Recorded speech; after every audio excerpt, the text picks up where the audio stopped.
ছাত্র জনতাকে যারা নির্বিচারে গুলি করে হত্যা করেছে তাদের বিচার বাংলার মাটিতেই হবে বলে জানিয়েছেন ডাক, টেলিযোগাযোগ, তথ্য ও সম্প্রচার মন্ত্রণালয়ের উপদেষ্টা নাহিদ ইসলাম। হত্যাকারীরা যত বড় ক্ষমতাধর হোক না কেন তাদের ছাড় দেওয়া হবে না বলেও হুঁশিয়ারি দেন তিনি। শুক্রবার দুপুরে লক্ষ্মীপুরে বন্যার্তদের মাঝে ত্রাণ বিতরণ শেষে তিনি এবারের ভয়াবহ বন্যায় প্রশাসন ও ছাত্র জনতার ত্রাণ ও উদ্ধার কার্যক্রমের প্রশংসা করে বলেন, অবৈধভাবে খাল দখলের কারণে বন্যার পানি নামতে বিলম্ব হচ্ছে। খালগুলোকে দ্রুত দখলমুক্ত করা হবে বলেও জানান তিনি। এছাড়া অক্টোবর মাস থেকে বিভিন্ন খাতের সংস্কারের কার্যক্রম শুরু হবে বলে জানান তিনি।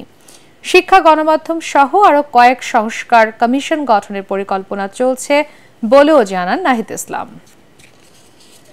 বিচার এই বাংলার মাটিতে হবে, সে যেই হোক না কেন। আইন শৃঙ্খলার পরিবেশ ধীরে ধীরে কিন্তু ফিরে আসছে এবং সেনাবাহিনীকে ম্যাজিস্ট্রেসি ক্ষমতা দেওয়া হয়েছে যাতে এই কার্যক্রমগুলো দ্রুত হয়। সারা দেশে যে মামলাগুলো রয়েছে অনেকগুলো মামলাই আসলে আবার গ্রহণযোগ্যও নয়। আমরা সেক্ষেত্রে আহ্বান জানিয়েছি যে সুনির্দিষ্ট অভিযোগের ভিত্তিতেই যাতে মামলাগুলো করা হয়।